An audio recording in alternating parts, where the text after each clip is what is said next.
আসসালামু আলাইকুম, কেমন আছেন সবাই? নিশ্চয়ই সবাই অনেক ভালো আছেন, আমরাও ভালো আছি আলহামদুলিল্লাহ। এই তো আমার সময়ের অভাবে তো আমি ব্লগ ভিডিও আপলোডই করতে পারছিলাম না, তো আজকে একটু সময় পেয়ে গিয়েছি, তো ভাবলাম ভয়েসটা দিয়েই ফেলি। তো এখন প্রায় রাত 10টা, সাড়ে 10টার মতো বাজে। তো আগামীকালকে শুক্রবার আমাদের বাসায় কিছু মেহমান আসবে, তো যার কারণে আর গ্যাস তো একদমই থাকে না, তো যার কারণে আমি রাতেই কিছু কিছু রান্না করে রাখবো। তো এখন আমি ফার্স্টে গরুর মাংসটা রান্না করছি। তো গরুর মাংস আমি সবসময় হাতে মেখেই রান্নাটা করি, তো আজকে আমার কেন যেন মনে হলো যে একটু অন্যভাবে রান্না করি, তো যার কারণে মশলাটা কষিয়ে তারপর আমি মাংসটা দিয়েছি, মানে এভাবেই রান্না করবো। তো আমার কষানোর পর মনে হলো যে মাংসটা কম হয়ে গিয়েছে, তো এখানে আমি আরেকটু কিছু মাংস আমি অ্যাড করে দিব। তো মাংসটা ভিজিয়ে রেখেছি। আর পাশের চুলাতে আমি একটু পায়েসও রান্না করে নিব। তো কিছু কিছু রান্না না রাতে, মানে আগের দিন করে রাখা যায়, পরের দিন খাওয়া যায়। আবার কিছু কিছু রান্না আছে যেগুলো আগের দিন রান্না করে রাখলে না পরের দিন আর খাওয়া যায় না, মানে ভালো লাগে না, বাসি বাসি লাগে। যেমন মুরগিটা কিন্তু আগের দিন রান্না করে রাখলে না পরের দিন আর খেতে ভালো লাগে না। তো গরুর মাংসটা আবার খাওয়া যায়, গরুর মাংস যত জাল হবে ততই মজা লাগবে। তো গরুর মাংস, তারপর যেমন পায়েস, সেমাই, এগুলো আগের দিন রান্না করে রাখা যায়, পুডিং টুডিং, কিন্তু মানে মুরগি টুরগি, ডিম, এগুলো ভালো লাগে না। আর পায়েসটা ঠান্ডা করে আমি ফ্রিজে রেখে দিব। তো পরের দিন ভোর 5টায় আমি উঠে পড়েছি, তো উঠেই আমি ডিমের কোরমাটা রান্না করে নিলাম, আর সাথে মুরগির রোস্টটাও রান্না করে ফেলেছি। তো মুরগির রোস্টটা না আমি মনের ভুলে হলুদ দিয়ে ফেলেছি। যাই হোক, কোনো ব্যাপার না, যেহেতু মেহমান বাহিরের কেউ না, আমাদের আপন মানুষই, কাছের মানুষইরাই আসতেছে, তো যার কারণে কিছুই হবে না, সমস্যা নেই। আমি একটু অল্প করে পোলাও রান্না করে নিলাম, আর সাদা ভাতও থাকবে। তো এই তো আমার রান্না হয়ে গিয়েছে, গ্যাস তো অলরেডি চলে গিয়েছে। তো একদম হালকা পাতলা রান্না, আমি খুব বেশি একটা ঝামেলা করি নাই। আর এই তো আপুরা চলে এসেছে, আপুরা দই মিষ্টি নিয়ে আসছে। আর সবাই কিন্তু ক্যামেরার সামনে আসাটা পছন্দ করে না, তো যার কারণে তাদের দেখাতে পারলাম না।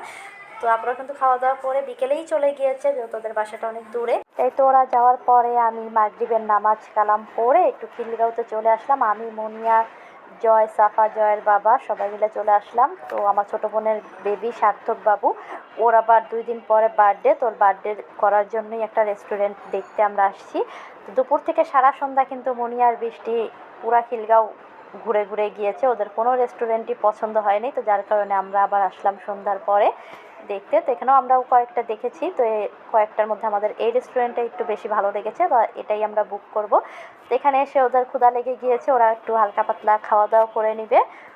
আর মনিয়া কিন্তু করতে চেয়েছিল ধানমন্ডিতে, তো ধানমন্ডিটা আমাদের জন্য অনেক বেশি দূরে হয়ে যায়, তো যার কারণে আমরাই না করেছি যে ধানমন্ডিতে দরকার নেই, খিলগাঁওতেই করি। খিলগাঁওটা আমাদের জন্য একটু কাছে হয়, সবার জন্যই কাছে হয়।